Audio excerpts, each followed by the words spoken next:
نواز شریف صاحب کو وزارت عظمیٰ سے سائڈ پر رکھا گیا. سب کچھ میاں نواز شریف صاحب کی قیادت میں ہو رہا ہے. کون سے نئے تخت الٹانے جا رہے ہیں؟ اب نہ کوئی تخت ہے نہ تاج ہے.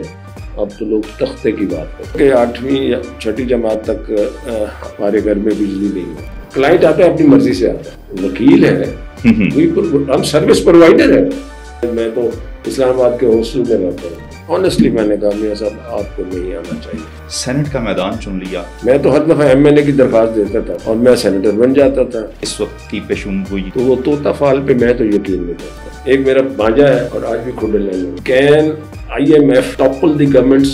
ہاں ہو سکتا ہے. خواتین کو مارا گیا. کتاب مورخ کے اندر یہ سارے الفاظ درج ہوں گے. یہ ڈلتے ہمارے کھاتے میں. وہ کہتے ہیں پنجابی میں پلے نہیں دھیلا تے کر دیے میلا میلا. بتایا ہے کہ ملک کے حالات ایسے ہیں, ہمارے پاس پیسہ نہیں ہے, ہم مقروض ہیں, قرضے اتارنے کے لیے قرضہ لے رہے ہیں.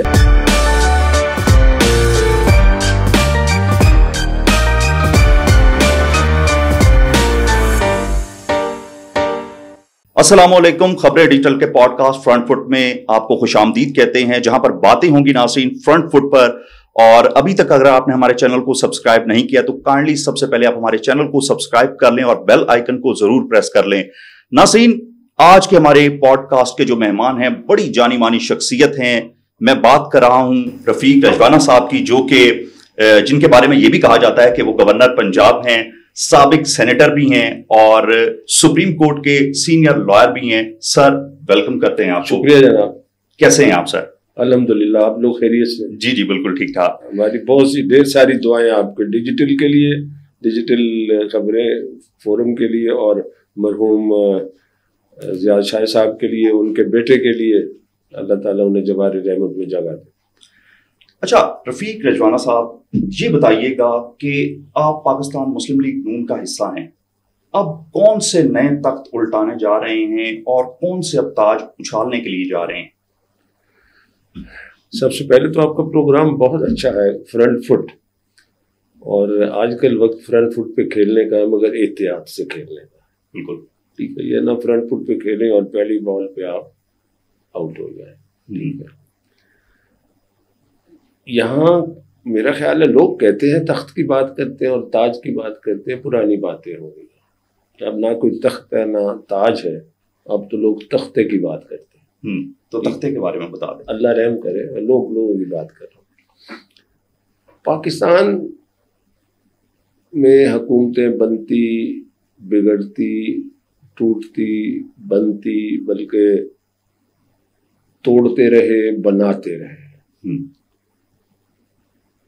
حاکموں کو نکالا گیا, پھر وہ واپس آئے. میں زومانی گفتگو کر رہا ہوں, میرے معزز ناظرین بھی سمجھ جائیں گے. تو اس ساری چیز کو مد نظر رکھیں تو میں نہیں سمجھتا کہ پاکستان میں حکومت میں کوئی تخت کی بات اور یا تاج کی بات. یہ کانٹوں کی سیج ہے, اور کانٹوں کی سیج پہ کام کرنا جو ہے نا, وہ ایک شعر ہے مجھ کا, اس کے الفاظ یاد نہیں ہے. تو وہ ایک شخص کہہ رہا ہوتا ہے اپنی محبوبہ کو کہ میں نے اس کو اپنے آپ کو کانٹے چبو کر بھی بتایا ہے کہ مجھے کتنے درد ہوتا ہے. تو یہ کانٹے جب لوگوں کو چبھتے ہیں, عوام کو چبھتے ہیں, لیڈر وہ ہوتا ہے جو ان کے درد کو محسوس کرے, وہ سمجھے یہ کانٹا مجھے چبھا. پاکستان جن حالات کا شکار ہے, اور میں نہیں سمجھتا یہ اچانک ہو گیا, یہ اس بدحالی کا ایک تسلسل ہے. صحیح, ٹھیک ہے. صحیح وقت میں غلط فیصلے, غلط وقت میں تو فیصلے غلط ہی ہوتے. بر وقت فیصلے نہ ہونا, تھنک ٹینک نہ ہونا, ایکسپرٹس کی رائے نہ ہونا, اوور آل مجموعی بات کر رہا ہوں. صحیح.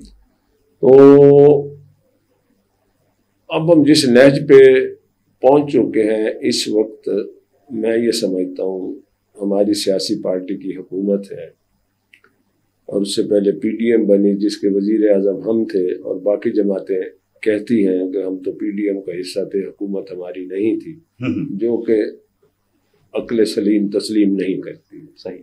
سارے حصے دار تھے, وزارتیں بھی تھیں, ود آل ڈیو ریسپیکٹ. تو اب جو حکومت ہے, پچھلی دفعہ بھی ہمیں بڑی پولیٹیکل کاسٹ دینا پڑی. مسائل ہی ایسے ہیں. اور اب ہماری حکومت ہے، ہمارے ساتھ الائز بھی ہیں، اس کی بھی ہمیں قیمت دے رہے ہیں اور آگے بھی دینی پڑے گی. مگر اچھا رفیق رجوانہ صاحب، ابتدائی ایام بچپن میں جب آپ نے آنکھ کھولی، اپنے ارد گرد کا ماحول آپ نے کیسا پایا؟ دیکھیں جی، ہم بنیادی طور پر ایک کاشتکار فیملی سے تعلق رکھتے ہیں، اور آنکھ کھولی تو ہم نے اپنے گاؤں میں کھولی، مگر وہ گاؤں جو ہے ہمارا شہر میں ہی تھا، ضلع کچہری ملتان کے ساتھ تھا. یہ ہماری اور ہماری خاندان کی پراپرٹی زرعی اراضی شروع ہو جاتی تھی. تو مجھے یاد ہے کہ 8ویں یا 6ٹھی جماعت تک ہمارے گھر میں بجلی نہیں ہوتی تھی، اور ایک مسلم سکول ہے ملتان کا بہت بڑا، تو وہاں ہم پیدل جایا کرتے تھے. زیادہ دور بھی نہیں تھا، مگر کھیتوں سے چھوٹے چھوٹے ہمارے باغ ہوتے تھے. ہم بیسیکلی ہماری فیملی جو ہے وہ مینگو گرو ہے، مینگو آرچرڈ. تو وہ بس وقت گزر گیا، ٹاٹ والے اسکول میں جا کے پہلی جماعت میں داخلہ لیا، اور 10 سال اس اسکول میں رہے، مسلم اسکول میں. I am proud of that school. اس کے بعد وہیں سے ساتھ کالج ہے، سول لائنز FA کیا، وہیں سے ملتان سے بوسن روڈ سے BA کیا. اچھا، یہ سارا میرا جو ایجوکیشن تھی mostly it was in Urdu medium. تو پھر میں نے MA اکنامکس کا ایڈمیشن مجھے مل گیا FC کالج لاہور میں. گورنمنٹ کالج لاہور بھی اپلائی کیا، تو FC کالج لاہور میں ملا تو داخلہ تو مل گیا. جب ہم کلاسوں میں گئے تو ہمارے تقریباً 10 پروفیسر تھے، ان میں سے 8 جو تھے وہ سارے گورے تھے، فارنرز تھے. تو ہم کیونکہ اردو میڈیم سے آئے تھے، ہمیں پہلے 6 مہینے تو سمجھ نہیں لگی یہ کیا، وہ پرابلم بن گئی. بٹ الحمدللہ اللہ کی کرم نوازی سے پھر پڑھے. 2 سال وہاں پڑھے FC کالج میں، ہاسٹل لائف میں رہے. تو اس طرح سے پھر میں نے سٹارٹ کی اپنی کیریئر ایک بینکر کی حیثیت سے. MA اکنامکس ان دنوں میں بڑی اس کی ویلیو ہوتی تھی. آفیسر بنا میں، 8 مہینے کراچی ٹریننگ لی، واپس آیا. لاء کیا ہوا تھا میں نے، کر لیا. اس دوران میں نے ریزائن کر دی اور وکالت شروع کی.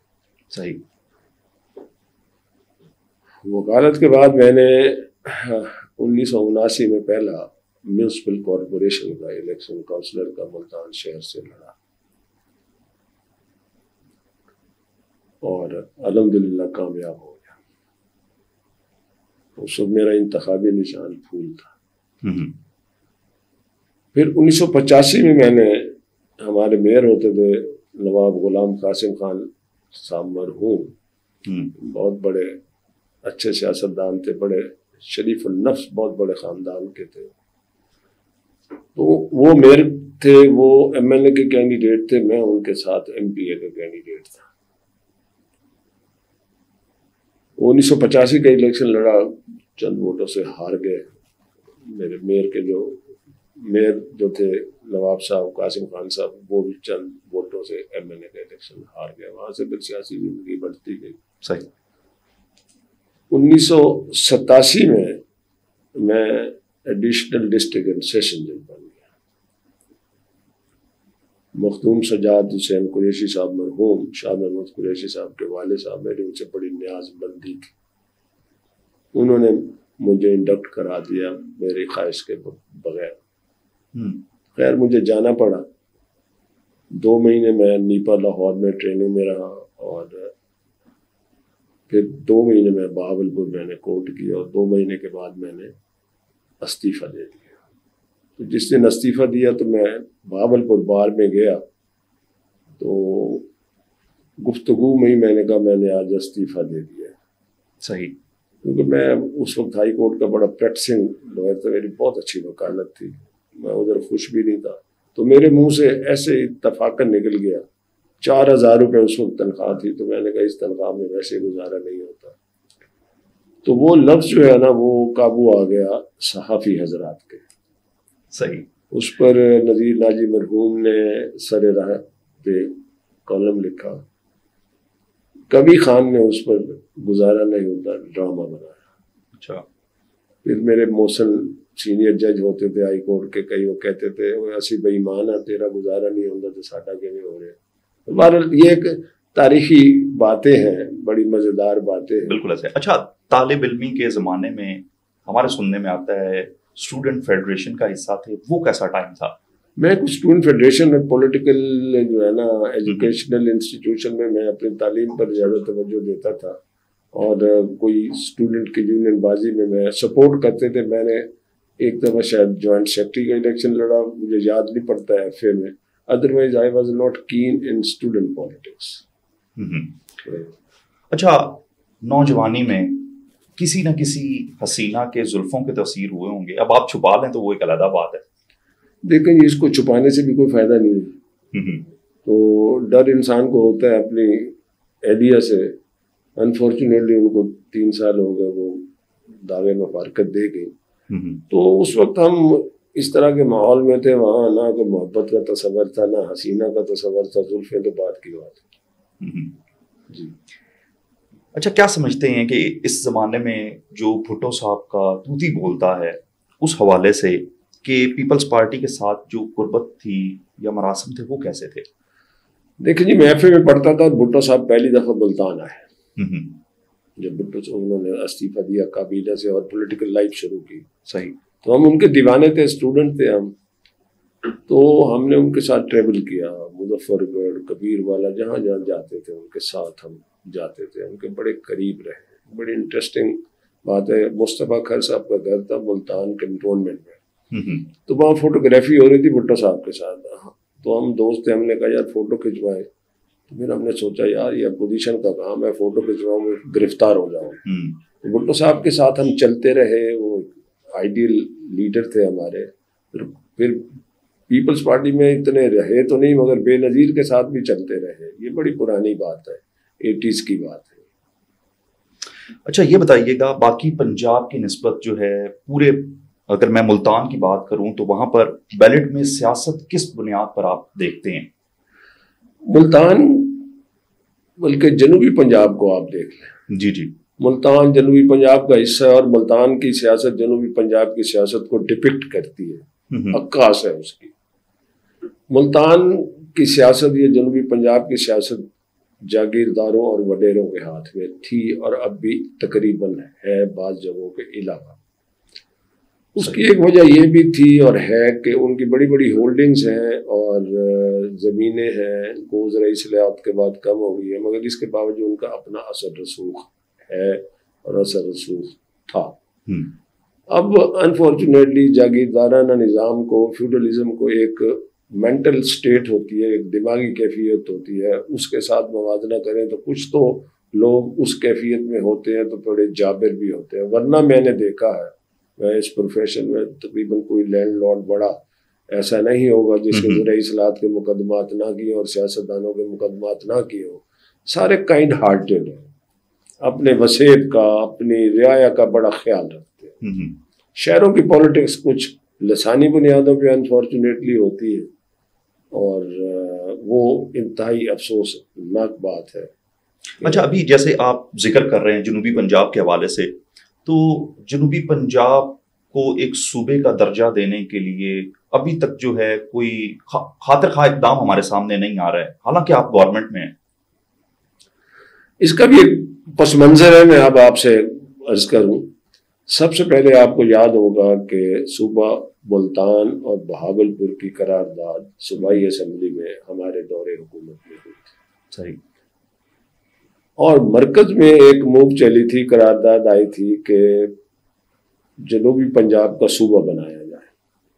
مرکز میں ایک کمیٹی بنی کہ آپ جنوبی پنجاب کا صوبہ بنانے کے لیے آپ کام کر کے دیں, اور کمیٹی کے جو سربراہ تھے وہ فرت اللہ بابر صاحب بنائے گئے. ٹھیک ہے جی. تو میں بھی اس کا ممبر تھا. تو ہماری پارٹی نے یہ اعتراض کیا کہ اگر آپ جنوبی پنجاب صوبہ بنانا چاہتے ہیں تو اس کمیٹی کی سربراہی جو ہے وہ کسی جنوبی پنجاب کے سیاستدان کو دیں. صحیح. میں سینیٹر تھا اس میں. اس بات پر ہمارا اختلاف ہو گیا. بصد احترام بابر صاحب, فرت اللہ بابر صاحب, ہماری جماعت کا یہ خیال تھا کہ جنوبی پنجاب والا زیادہ کام کر سکے گا زیادہ سمجھا سکے گا. وہ بات چلتی رہی, پھر وہ آگے نہ چلی. اس کے بعد پھر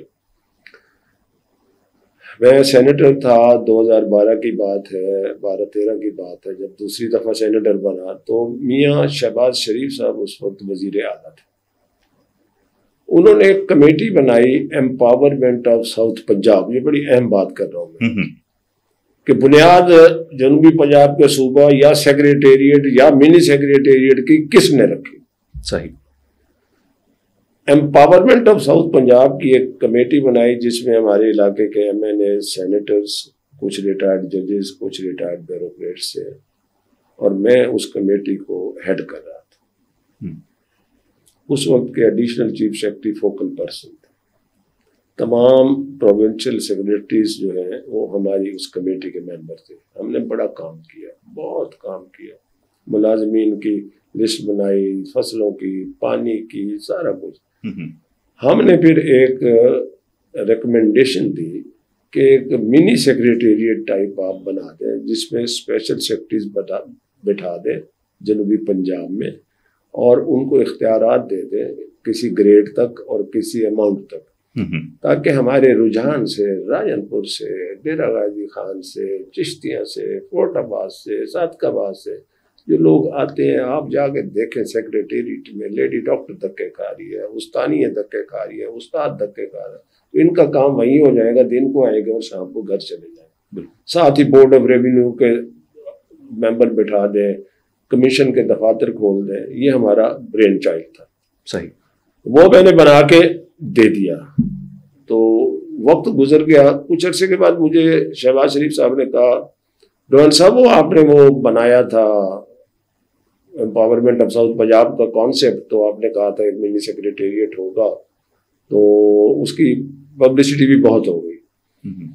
تو میں نے کہا میں ڈھونڈتا ہوں. میرے سے انفارچونیٹلی وہ ریکارڈ نہیں تھا, تو سیکریٹریٹ سے پتہ کرایا, تو سیکریٹریٹ سے پتہ چلا کہ کوئی ایک ردی کا کاغذ بھی نہیں ہے. اور جب میں کام کر رہا تھا, میں آئی سے without any fear of contradiction کہ کچھ بیوروکریٹس اس کی سخت مخالفت کر رہے تھے. ان میں کون کون سے تھے؟ آئی ول ناٹ نیم, کو ریٹائر ہو گئے سارا کچھ. میں ایک بات کر رہا ہوں. تو وہ ہمیں بڑی سخت مخالفت تھی, مگر اس کے باوجود ہم نے بالکل ان کے سامنے ہار نہیں مانی. صحیح. کسی نے کہا جی پیسے کہاں سے دیں گے. ایک سیکرٹری خاتون تھی, اس نے مجھے کہا جی پیسے فلاں کیسے آئیں گے. تو مجھے مجبوراً کہنا پڑا, محترمہ یہ جب آپ کی تنخواہ کٹے گی پھر تو آپ بول سکتے ہیں, ورنہ پیسے جہاں سے آئیں گے اٹس ناٹ یور ہیڈ ایک. تو بس ہماری مشکلات کے باوجود ہم نے تیار کر کے دیا خاکہ. وہ اب میں یہ بھی نہیں کہتا کہ پی ٹی آئی نے وہی خاکہ اٹھا کے کر دیا ہے, مگر برین چائلڈ یہ ہمارا تھا. اس کے باوجود پی ٹی آئی نے بنایا ہے, پی ٹی آئی نے مزید اس پہ کام کیا ہے, تو at least I as a student of politics I appreciate ہے. اور اب بھی میری پچھلے دنوں مریم نواز صاحبہ سے بات ہوئی ہے کہ شنید ہے, باتیں چل رہی کہ آپ کوئی اس کو مطلب پیک اپ کر رہے ہیں, تو انہوں نے کہا نہیں ایسی کوئی بات نہیں. اچھا رفیق رجوانہ صاحب, پاکستان مسلم لیگ کے شریف فیملی کے آپ میمو گیٹ کے اندر آپ وکیل بھی تھے جی. کچھ الفاظ کے اندر, سادہ الفاظ کے اندر ہمیں بھی ذرا تھوڑا سا سمجھائیں. دیکھیں جی, میمو گیٹ اسکینڈل جو تھا نا, وہ جس طریقے سے چلایا گیا, آج ہم کہہ سکتے ہیں کہ وہ اچھا سٹیپ نہیں تھا آنیسٹلی. ٹھیک ہے. اور مجھے آج بھی یاد ہے, میں بلا خوف و تردید کہتا ہوں, اس وقت یہ میمو گیٹ اسکینڈل کے جو ہے نا ہر صوبائی پارٹی کے صدر کے ذریعے غالباً یہ 4 پٹیشنز کرائی گئی تھی.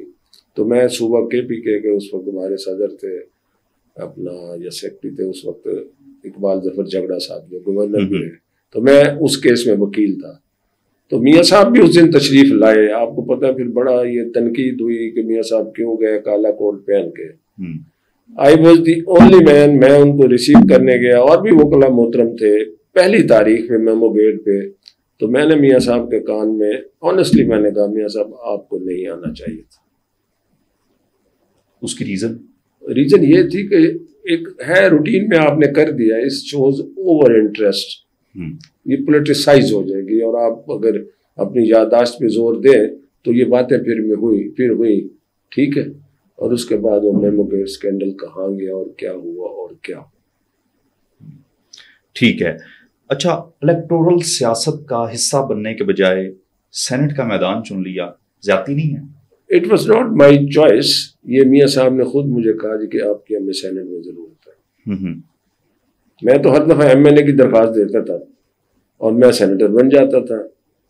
ٹھیک ہے, کئی دفعہ ہائی کورٹ کی ایلیویشن کے بھی چانسز ہوئے, تو بننا نہ بننا مقدر کی بات ہے, اور اس چینل پہ کہتے ہوئے عجیب سا لگتا ہے, لوگ بھی مذاق اڑائیں گے کہ گپے لگا رہے تھے یہ, but I opted for that. مگر میں نے یہ دیکھا ہے کہ اگر کام کرنا چاہیں تو پھر سینٹ میں بہت اچھا کام کریں. پروفیشنل مجبوری کہہ سکتے ہیں اسے. مجھے اب احساس ہوتا ہے کہ میں بچ گیا, ایم ایل اے نہیں بنا. میں نے پروفیشن بھی بچا لیا, میں نے کنٹریبیوٹ بھی کر دیا. سینٹ کی سیاست زیادہ بہتر ہوتی ہے انٹلیکچوئلس کے. اب آپ کو میں مثال دیتا ہوں, 96 میں میرے ساتھ کون کون سینیٹر تھے. جی جی. اجمل خٹک صاحب, صحیح, جمیل الدین عالی صاحب, آصف علی زرداری صاحب, جسٹس ریٹائرڈ مرحوم جاوید اقبال صاحب, جسٹس افضل لون صاحب, خالد انور صاحب. کیا کیا نام میں آپ کو بتاؤں, ایسے نام تھے. اعتزاز احسن صاحب, رضا ربانی صاحب, جن سے ہم نے سیکھا ہے. میرے ساتھ ہی میرے سیٹ فیلو مولانا عبدالستار نیازی تھے جب میں 1996 میں سینیٹر بنا. تو وہ بڑے دن تھے, سیکھنے کے دن تھے, ہماری بنیاد بنانے کے دن تھے. وہ سینٹ کیا کریم تھی. حاجی عدیل صاحب ANP, کیا کیا لوگ تھے. اچھا, آپ کا شمار ان سیاسی شخصیات میں ہوتا ہے جو گاہے بگاہے پیش گوئیاں دیتے ہیں. کیا اس وقت کی پیشین گوئی جو ہے وہ ہمارے پوڈ کاسٹ میں آپ شیئر کریں گے؟ دیکھیں جی, پیشین گوئی تو میں نے کبھی نہیں کی. میں حالات کا جائزہ لیتا ہوں, ٹھیک ہے, اور میں جو خبر سامنے آتی ہے, جو تبصرہ سامنے آتا ہے, میں اس طرح اس کو تسلیم نہیں کر لیتا, میں اس کو انالیسس کرتا ہوں. انالیسس کرنے کے بعد یہ ہے کہ عوام کو, سیاستدانوں کو چاہیے کہ عوام کو حقیقت بتا دیں. ٹھیک ہے, کہ ہمارے یہ مسائل ہیں, یہ ہمارے اکنامک ایشو ہیں, یہ ہمارے فائنینشیل ایشوز ہیں. بیٹھ جائے اکٹھے اور چند چیزوں پہ اتفاق کر لیں. ہر حکومت, ہر پارٹی کہتی ہے میں تعلیم کو ترقی دیں گے, صحت عامہ کا یہ کریں گے, امپلائمنٹ کا یہ کریں گے, فلاں کا یہ کریں گے. تو جب اختلاف نہیں ہے تو کم از کم بیسک پرنسپلز جو ہیں ڈیولپمنٹ کے طے کر لیں, حکومت کسی کی بھی ہو. ٹھیک ہے جی. انفارچونیٹلی اس سارے اس میں ہم اسپیکولیشن پہ, اور جیسے آپ نے پیشین گوئی کی, تو وہ طوطا فال پہ میں تو یقین نہیں کرتا ہوں. میں تو حقائق پہ یقین کرتا ہوں. میں یہ ہو جائے گا وہ تب کہوں گا کہ میں یہ کر لوں گا, بلڈنگ بنا لوں گا, جب میری کٹی میں اتنے پیسے ہوں گے, جب میرے پلان میں ہوں گے, میں پھر کہہ سکتا ہوں یہ بن جائے گا. بالکل ایسا. تو کہتے ہیں پنجابی میں پلے نہیں دھیلا تے کر دیے میلا میلا. تو میرے پاس پیسے نہ ہو, میں کیسے اسپیکولیشن کر دوں یہ بلڈنگ, جو خبریں کی بلڈنگ میں بنا دوں گا. جب تک ہم ریئلسٹک نہیں ہوں گے, عوام کو بتا دیں, یہ بجٹ آ گیا, عوام کو بتا دیں, بتایا ہے کہ ملک کے حالات ایسے ہیں, ہمارے پاس پیسہ نہیں ہے, ہم مقروض ہیں, قرضے اتارنے کے لیے قرضہ لے رہے ہیں, ہمیں فائنینشیل ڈسپلن کے لیے سخت فیصلے کرنے پڑ رہے ہیں. خدا نخواستہ ڈوبنے سے بہتر ہے تھوڑا سانس آتا رہے, تیرتے رہے. تو فائنینشیل ڈسپلن پر عمل کرنے کے بعد اچھا وقت بھی آئے گا. ٹھیک ہے. اچھا رفیق صاحب, جس طرح سے ابھی دورہ چین ہوا اور اس کے اوپر کافی ساری جو ہے ابھی باتیں وہ سامنے آ رہی ہیں, آپ کیا سمجھتے ہیں کہ سرکاری سچ اور عوامی مفاد جو ہے وہ 180 ڈگری پر چل رہا ہے, دونوں متضاد ہیں؟ نہیں, سرکاری سچ اور عوامی مفاد کو بھی آپ, میرا خیال ہے اس کا کمپیریزن عوامی مفاد کی وجہ یہ کہیں کہ چائنا اور ہمارے ساتھ جو گفتگو ہوئی, آپ دیکھیے میاں شہباز شریف صاحب اس بات پہ نہیں ہے کہ میرے میاں نواز شریف صاحب کے چھوٹے بھائی ہیں, ہمارے وزیر اعظم ہیں, میرا ذاتی نیاز مندی ہے سب سے. بات یہ ہے کہ کتنی بھاگ دوڑ کر رہے ہیں, کیونکہ ہمارے پاس وسائل نہیں. ٹھیک ہے. اب انہوں نے بھی برملا کہا کہ جہاں بھی ہم گئے, ایون پرائیویٹ انٹرپرینورز نے, کمپنیز نے, ایون چائنیز سرکاری لوگوں نے بھی ہمیں سب سے پہلے سیکیورٹی رسک کے بارے میں بات کی. ٹھیک ہے نا. تو یہ بڑی پریشان کن بات ہے. حکومت میری نظر میں میکسیمم ایفرٹ کر رہی ہے, IMF کے ساتھ شرائط طے کر رہی ہے. گو عوام کو بڑی تکلیف ہے, اس پہ میں کوئی ایسی بات نہیں کر سکتا. ٹھیک ہے نا. اب یہ کہنا جی کہ عوام دوست بجٹ ہے, میں تو نہیں ایگری کرتا. میں اپنی پارٹی کے لوگوں کے ابھی آپ کے اخبار میں بیان پڑھ رہا تھا. اس کی وجہ یہ ہے کہ ابھی ہم عوام دوست بجٹ بنانے کے قابل نہیں ہیں. عوام کو بتا دیتے ہیں بھی آپ ہمارے دوست ہو, ہم عوام کے دوست ہیں, تکالیف ہیں, ان کو ساتھ لے کے چلنا ہے. اچھا, اس بات پر آپ پارٹی کے فیصلے پر متفق ہیں کہ قرضوں پر جو قرضے لیے جا رہے ہیں وہ آیا درست فیصلہ ہے پاکستان کے لیے؟ دیکھیں, ہمارے پاس چارہ نہیں ہے, یہ پارٹی کا فیصلہ نہیں, کسی کی حکومت ہوتی ایسے ہونا تھا. مثلاً قرضے اتارنے کے لیے آپ کے پاس یا تو گھر میں پیسے پڑے ہو, آپ قرضہ اتارے, ٹھیک. اگر نہیں ہے تو اس کو آپ پھر پچھلے قرضے کا رول اوور مانگیں گے کہ جی اگلے سال نہیں تو اگلے سال لے لیں. اب یہ بجلی گھر والے جو پیسے میں بات کی چائنیز کی 450 ارب غالباً, وہ 5 سال کی ہم رول اوور مانگ رہے ہیں کہ 105 سال آگے کر دیں تاکہ یہ ڈیو نہ اور ہم کام کر جائیں. اچھا رفیق صاحب, ایک اور چیز, کیا سمجھتے ہیں کہ نواز شریف صاحب کو جان بوجھ کر وزارت عظمیٰ سے سائڈ پر رکھا گیا, اور کیونکہ چھوٹے میاں صاحب کافی زیادہ اوبیڈینٹ ہے؟ نہیں, دیکھیں سچویشن ایسی ہے کہ میاں صاحب ایبسولوٹ میجورٹی, اگر یہ کمفرٹیبل میجورٹی ملتی تو وزیر اعظم بن جاتے ہیں, ٹھیک ہے نا. اب کولیشن گورنمنٹ ہے, میاں صاحب کا, بڑے میاں صاحب کا ایک اپنا مخصوص مزاج ہے, ٹھیک ہے نا. وہ کہتے ہیں اسموتھ ورکنگ ہو, میں آرام سے کام کر لوں, ٹھیک ہے نا. تو پھر اس کام کے لیے شہباز شریف صاحب آپشن ہے, مگر سب کچھ میاں نواز شریف صاحب کی قیادت میں ہو رہا ہے. اپنی بیٹی مریم نواز صاحبہ کو بھی گائیڈ کر رہی ہے, وہ بھی بڑی محنت کر رہی ہیں, سارے کر رہے ہیں. اب عوام کے نبض پہ ہاتھ رکھے تو وہ کہیں گے سارے فارغ ہیں. وہ وکٹری اسپیچ کا کیا قصہ تھا کہ نواز شریف صاحب نے وہ بھی ریڈی کی ہوئی تھی؟ ریڈی دیکھیں نا جی, الیکشن سے پہلے تو ہر کوئی ریڈی ہوتا ہے. میں الیکشن لڑ رہا ہوں, ایم این اے کا لڑ رہا ہوں, سپوز ایم پی کا لڑ رہا ہوں, تو میری وکٹری اسپیچ اگر میں نے کرنی ہوگی تیار ہونی چاہیے نا. تو بطور پرائم منسٹر اگر میں الیکشن لڑ رہا ہوں اور میری میجورٹی آ جاتی ہے نا, aspiring for to be the candidate of prime ministership, تو میری تو اسپیچ ہونی چاہیے, صاف ظاہر ہے. سننے میں یہ کچھ باتیں آ رہی ہیں کہ شریف فیملی کے اندرونی معاملات وہ ہموار نہیں ہیں, چچا اور بھتیجی کی آپس میں ایک دوسرے کے ساتھ اب کچھ باتیں جو ہے وہ کھل کر سامنے آنا سٹارٹ ہو چکی ہیں, اس بارے میں کیا کہیں گے؟ دیکھیں, ان کا ایک ذاتی مسئلہ ہے, میں I have no information. Number 1, جو کچھ ہمارا میل ملاپ کبھی کبھی رہتا ہے, ہمیں تو کوئی ایسی بات نظر نہیں آتی ہے. آپ نے تقریروں میں سنا میاں شہباز شریف صاحب کیا کہتے ہیں, آپ نے مریم نواز صاحبہ کو سنا تقریر میں اپنے چچا کے بارے میں کیا کہتی ہے, حمزہ شہباز کے بارے میں کیا کہتی ہیں, میاں نواز شریف صاحب حمزہ کے بارے میں کیا کہتے ہیں.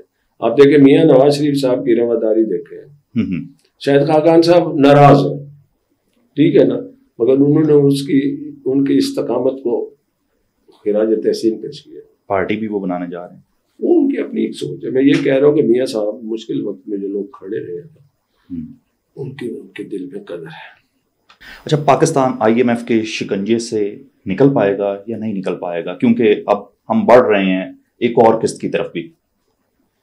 میں نے کئی چینلز پہ میری گفتگو ہوئی ہے, اگر کہیں آپ مدد کر سکیں تو آج سے تقریباً 40 سال پہلے, کیونکہ میں اکنامکس کا اسٹوڈنٹ ہوں, ایک آرٹیکل آیا تھا ڈان میں, جی آپ میری ہیلپ کیجیے, میں نے بڑی کوشش کی ہے, میں نے پڑھا تھا. اس کا یہ تھا کہ کین, اب غور سے اس کو لکھ بھی لیجیے, can I M F topple the governments. جی. تو انہوں نے کہا جی ہاں ہو سکتا ہے, غریب ملکوں میں اتنی کڑی شرائط لگا دیں کہ عوام سڑکوں پہ آ جائے اور حکومت کا تختہ الٹ دے, ٹھیک ہے نا, مگر اب وہ صورتحال نہیں. شرائط اپنی جگہ پہ ہیں, جس طریقے سے حکومت محنت کر رہی ہے, حکومت کے کارندے, حکومت کے وزراء محنت کر رہے ہیں, اور جس طریقے سے آئی ایم ایف کو کنونس کر رہے ہیں, اور پھر پاکستان ایک اسلامی ممالک کی ایک ایٹمی طاقت ہے, پاکستان کو نظر انداز نہیں کیا جا سکتا. اچھا, پاکستان اور بھارت کے معاملات کے حوالے سے ذرا تھوڑا سا بتائیے گا, یہ کیسے معاملات یہ طے ہو پائیں گے؟ دیکھیں, اب تو بہت فاصلے بڑھ گئے ہیں, ٹھیک ہے, اور ابھی میں توقع کر رہا تھا کہ میاں شہباز شریف صاحب نے مودی صاحب کو مبارک دی ہے, تو شاید اس میں بڑی لے دے ہوگی پاکستان میں. میں نے اخباریں 2-3 دن سے پڑھی نہیں ہیں. جی. بات یہ ہے کہ ہندوستان کے ساتھ ہمارے کشمیر کے تنازعات کو ایک سائڈ پہ رکھنا پڑے گا, وہ ایک ایشو ہے.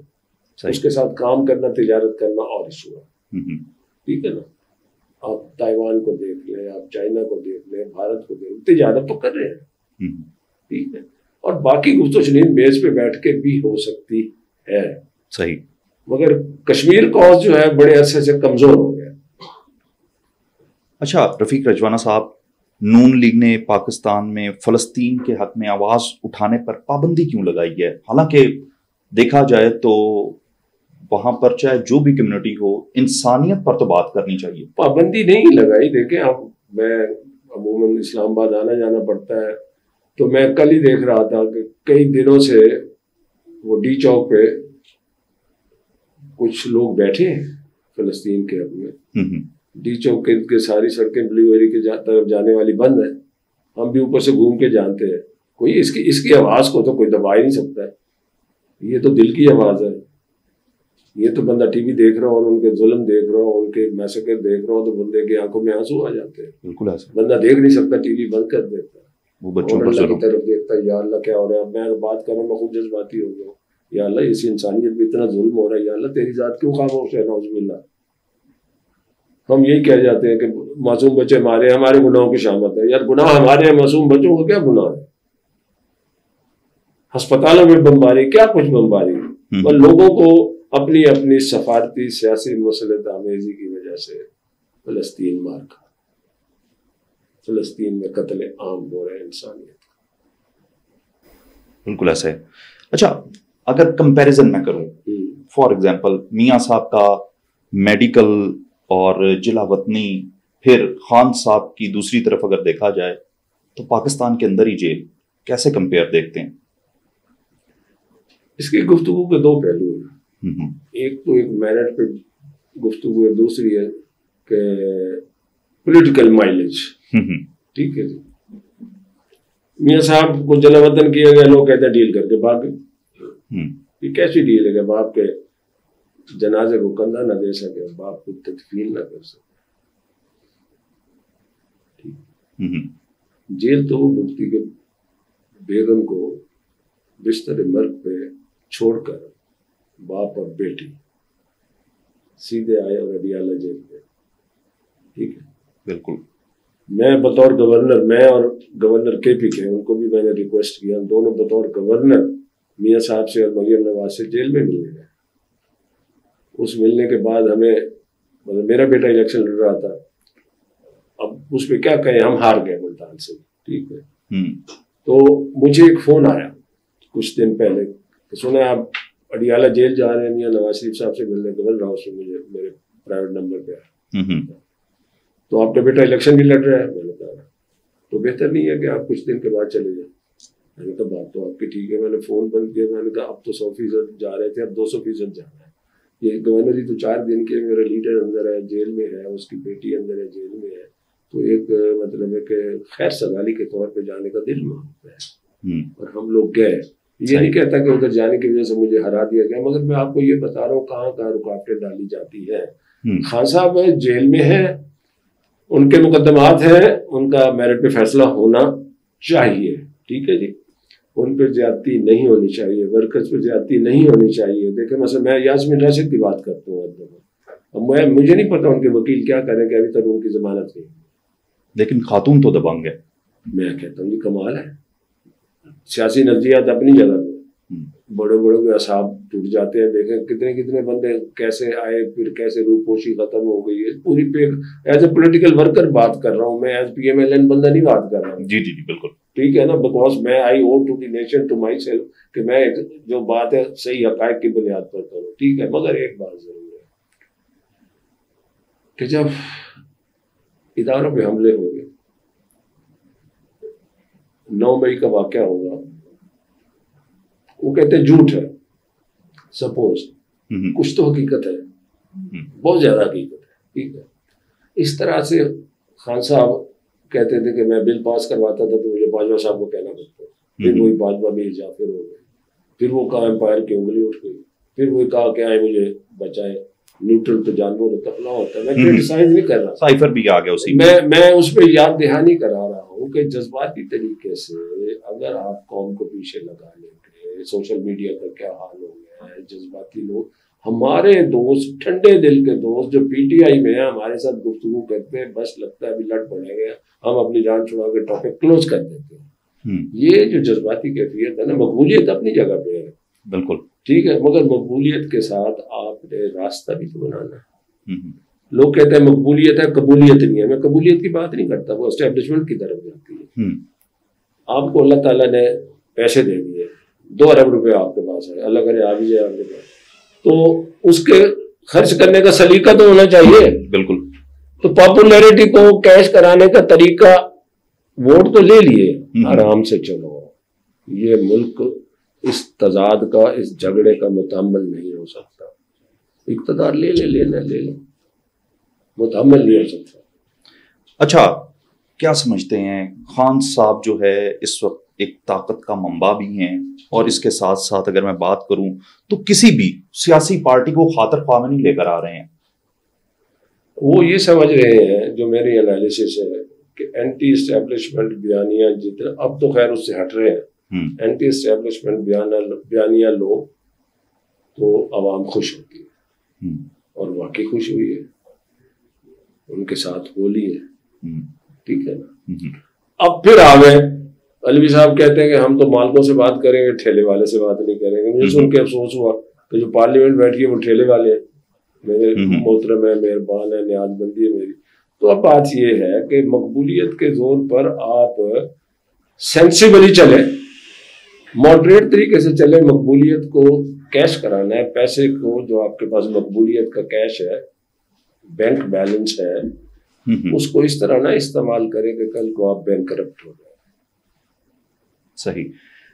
اچھا، پچھلے 2 سالوں کی اگر میں بات کروں تو چادر اور 4 دیواری کا تقدس پامال کیا گیا، خواتین کو مارا گیا، اور بھی کافی سارے اس طرح کے واقعات ہمارے سامنے آتے ہیں.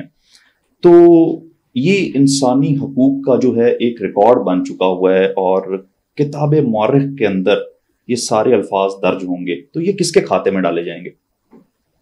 ہاں، اس پہ جواب تو 2 منٹ کا ہے، مگر محتاط جواب دینا پڑتا ہے، آپ کو بھی پتہ ہے. جی. یہ ڈلتے ہمارے کھاتے میں ہیں، بلکہ ڈالے جاتے ہیں، بس سمپل سی بات. آئی ہوپ کہ کوشش کی دریا کو کوزے میں بند کر دوں آپ کے الفاظ کے جواب کو. زیادتی نہیں ہونی چاہیے.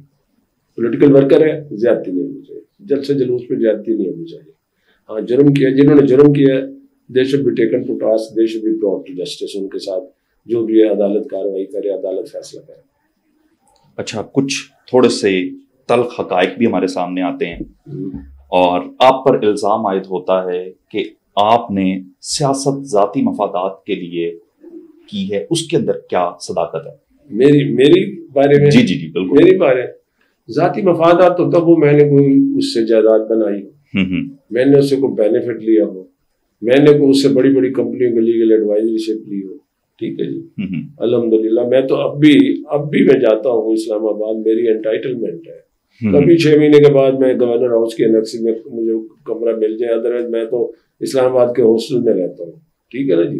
میرا ذاتی مفاد تھا وہ، میں تو اپنے جو پرانا ہمارا گاؤں تھا اب شہر بن گیا، اس کے پرانا وہیں ڈیرا ہے چھوٹا سا، وہیں گھر ہے، وہیں رہتا ہوں. بچے میرے لاہور میں بھی رہتے ہیں، ملتان میں، اپنے اپنے گھروں میں رہتے ہیں، مگر میں اپنے لوگوں کے ساتھ ہوں. ذاتی مفاد ایک دیکھیں، ذاتی انٹرسٹ یہ ضرور ہوتی ہے کہ میں سیاست میں ہوں تو میرا بیٹا بھی سیاست میں آ جائے، یہ ایک نیچرل سی بات ہے. میں وکیل ہوں، میں کہتا ہوں میرا بیٹا وکیل بن جائے. یہ 2 جماعتوں کے اندر ہمیں نظر آ رہا ہے. ضیاء شاہد صاحب مرحوم، اللہ ان کو جنت نصیب کرے، اور چاہتے تھے میرے بیٹے اس کو ٹیک اوور کرے. ایک اللہ کو پیارے ہو گئے، دوسرے امتنان صاحب کر رہے ہیں نا. بالکل، یہ ایک نیچرل ہیومن نیچر ہے. ذاتی مفاد آج بھی میں چیلنج سے کہتا ہوں کہ ذاتی مفاد کوئی بھی مجھے ثابت کر دے تو میں ان کو واضح کر سکتا ہوں، کوئی ایسی بات نہیں، الحمدللہ. اچھا رفیق رجوانہ صاحب، آپ کے بارے میں یہ بھی کہا جاتا ہے کہ وکیل اور کلائنٹ کے ساتھ صرف پیسوں کی حد تک آپ جو ہے یہ تمام تر چیزیں لے کر چلتے ہیں. اس میں کتنی سچائی ہے؟ آپ خبریں مفت کرتے ہیں؟ obviously سے بات ہے، میں تو سیلری پہ کرتا ہوں. سیلری مطلب you are providing the services and getting money for that. Doctor کیا کرتا ہے؟ وکیل ہے، ہم سروس پرووائڈر ہے. ہمارے پاس بندے آتے ہیں تو ڈیفینیٹلی ہم فیس یہ بھی کہا جاتا ہے پیسہ کمانے پر زور. نہیں دیکھیں میری بات سنیں, کلائنٹ آتا ہے اپنی مرضی سے آتا ہے, وہ ہماری گڈ ول سے آتا ہے, کسی وکیل کے پاس بھی جائے, ٹھیک ہے نا, یہ نہیں کہ اس کی جیب کاٹ لو, اس کو اپنی فیس مانگو, اس کو بارے میں آ جائے, ٹھیک ہے تعلقات ہے تو رعایت کر دو. ایسے بھی ہیں جن کے خرچے خود کر کے ہمیں فخر محسوس ہوتا ہے, ایسے تعلقات بھی ہوتے ہیں, الحمدللہ ایسی کوئی بات نہیں. اچھا, اس بات میں کتنی صداقت ہے؟ یہ بھی کہا جا رہا ہے کہ آپ کے رشتہ داروں دوستوں کو آپ کی پالیٹکس سے فائدہ ہوا ہے, اور بڑے بڑے جو ہے وہ افسروں کے عہدے پر جو ہے وہ فائز, اور اس کا وہ مزہ بھی لے رہے ہیں. نیم اینیمل. ایک میرا بانجا ہے, اس نے میرے گورنر بننے سے پہلے ڈی ایم جی میں آیا وہ, ٹھیک ہے, میرٹ پر, اور آج بھی کھڈے لے لوں. ٹھیک ہے, لاسٹ میں پاکستان کے ینگسٹر کے لیے, نوجوانوں کے لیے کوئی میسج؟ ہمارا مستقبل ہے, جذباتی نعروں پہ مت جائیں, اپنا مستقبل بنائیں. بہت شکریہ, تھینک یو ویری مچ.